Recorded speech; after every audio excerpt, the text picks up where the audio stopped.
Hello friend, আমি চলে এসেছি রান্নাঘরে। আজকে আমি রান্না করব ছোট মাছের ঝাল। এই দেখো, ছোট মাছগুলো বাজার থেকে আজকে নিয়ে আসা হয়েছে। তো কিছুটা মাছ দিয়ে চচ্চড়ি করা হয়েছে, আর কিছুটা দিয়ে আমি ঝাল রান্না করব। এদিকে কড়াইটা আমি বসিয়ে দিয়েছি, কড়াইটা ধুয়ে নিলাম। তো তো একটু কড়াইটা আঁচ আসতে একটু সময় লাগবে। আর এদিকে মাসি বসিয়েছে আলু আর হচ্ছে, এটা কি বলে যেন, ভুলে যাচ্ছি, সেটা দিয়ে হচ্ছে মাছের ঝোল, ঝিঙা, এবার মনে পড়েছে। তো মাসি এটা করছে। আবার দেখো, মাসি এদিকে আবার বাসনও মাজছে। কড়াইটা চলে এসেছে। এবার আমি দিয়ে দিলাম কড়াইয়ের মধ্যে একটু সর্ষের তেল। সর্ষের তেলটা গরম হয়ে গেলে একটু বেশি পরিমাণেই দিব। আমার আবার তো একটু ঝাল ছাড়া ভালো লাগে না, মানে একটু ঝাল, একটু তেল হলে বেশ ভালো লাগে। এবার ফোড়নে দিলাম আমি শুকনো লঙ্কা দুটো। আমি একটু ঝাল পছন্দ করি, সে আমি নিরামিষ খেতে পারবো, আলু সিদ্ধও খেতে পারবো, প্রত্যেক দিন মাছ খেতে হবে সেরকম কোনো মানে নেই। এবার আমি দিয়ে দিলাম একটু ফোড়নের মধ্যে জিরে। এরপরে আমি দিব এই কাঁচা মাছের ঝালটা অনেক দিন আগে রান্না করেছিলাম, অনেক দিন করিনি। তো এখানে দেখো, কাঁচা লঙ্কা, পেঁয়াজ আর রসুন এগুলো বাটা ছিল, আর কিছুটা কাঁচা পেঁয়াজ কাটাও ছিল। তো সেটা আমি কড়াইয়ের মধ্যে দিয়ে দিলাম। দিয়ে এটাকে একটু ভালো করে নাড়ব। একটু হয়ে গেলে, অনেকটা দূর যখন হয়ে আসবে, তখন আমি এর মধ্যে দিয়ে দিব লবণ, একটু হলুদ।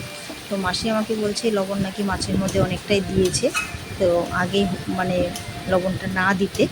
তো সেই জন্য আমি আগে লবণটা দিলাম না, লবণটা একটু পরে, মানে একটু দেখে নিয়ে দিল। আসলে রান্না করতে মানে রেগুলার তো রান্না করি না সচরাচর, মাঝে মধ্যে যখন করি তো একটু মানে হয়তো সবাই খারাপ হবে, কিন্তু একটু চেখে দেখতে হয়, নাহলে ঠিকঠাক লবণটা বুঝতে পারি। মাসিক দোষ হবে নাকি? তো দেখো, এটা এখানে ভাজা হচ্ছে। আমি সঙ্গে একটু দিয়ে দিলাম শুকনো লঙ্কার গুঁড়ো। শুকনো লঙ্কার গুঁড়োটা দিলে একটু ভালো লাগবে খেতে, একটু বেশ ঝাল হবে। আর মাছটাকে তো আমি ভাজিনি, এটা মানে কাঁচাই এর মধ্যে দিব। তো এই ছোটো ছোটো মাছগুলো দিয়ে একটু ভালো হয়। এই মাছগুলো একটু বেশি ছোট হয়ে গেছে, জানি না কেমন হবে। আর ইনি হচ্ছেন আমার বাড়ির মাসি।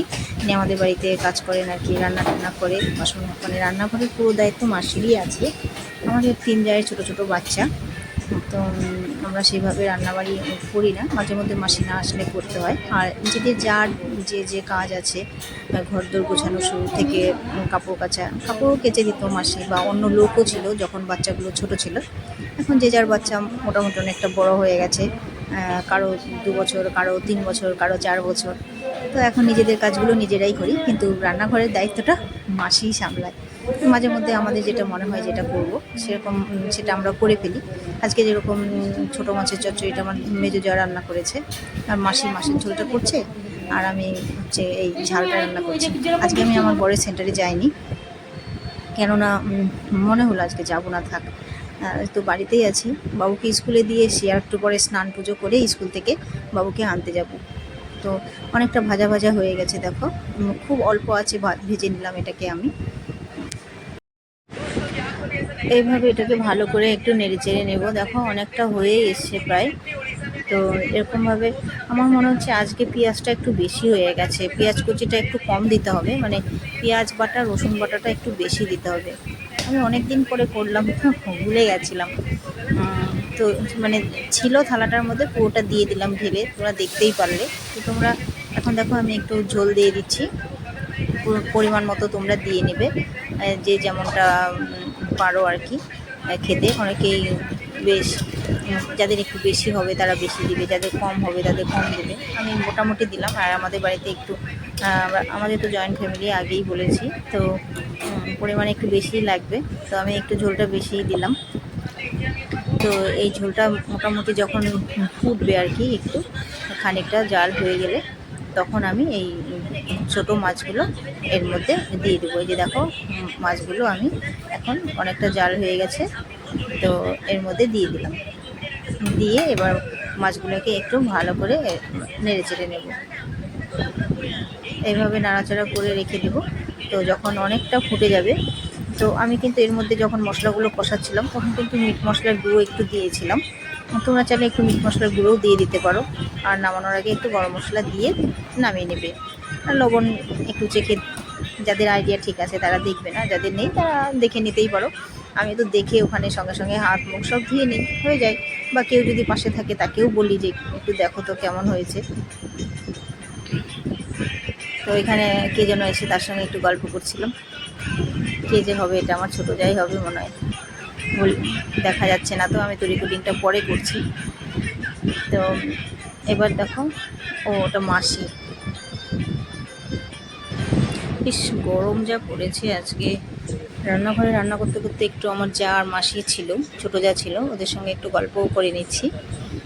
তো আমার মনে হচ্ছে মানে কি বলতো, মানে মাছের ঝোলটা মানে সেরকম ভালো হবে না। ভালো হবে না বলতে এই কারণে বলছিলাম, মানে পেঁয়াজ কুচিটা বেশি হয়ে গেছে। পেঁয়াজ কুচিটা এতটা পরিমাণ দিতে হয় না। তো আমি যখন এটা মশলাটা কষাচ্ছিলাম পেঁয়াজগুলো, তখন কিন্তু আমি একটু মিট মশলাও দিয়েছিলাম। তোমরা চাইলে একটু মিট মশলাও দিয়ে দিতে পারো। তারপরে তো ঝোলটা দিয়ে মাছগুলো দিয়ে এলাম। এবার নামানোর আগে একটু গরম মশলা দিব, দিয়ে লবণটাকে একটু দেখব, দেখে আবার যদি লবণ লাগে সেটাকে দিব, দিয়ে তারপরে আমি এটাকে নামিয়ে নেব। তো তোমরা কে কীভাবে করো আমি জানি না, তো আমি তো এইভাবেই করি। কিন্তু এটা কিন্তু খেতে বেশ ভালোই লাগে, খারাপ লাগে না। ছোটো মাছ আনলে মাঝে মধ্যে আমার এইভাবে রান্না করতে ভালোই লাগে। বা কোনো কোনো বড়ো মাছও কিন্তু এইভাবে রান্না করা যায়, মানে পেঁয়াজ রসুন বেটে শুধু, তো খারাপ লাগে না। তো এই দেখো অনেকটা ফুটে গেছে। এবার আমি এটাকে নামিয়ে দেবো, আর একটু ঝোলঝোলই রাখবো। একদম শুকনো আমাদের বাড়িতে আবার কেউ পছন্দ করে না, একটু মানে ঝোল ঝোল থাকলেই ভালো লাগে। তো দেখো নামিয়ে নিয়েছি, কালারটা কি দেখেছো? তো আজকে এই পর্যন্তই, সবাই ভালো থেকো, টাটা।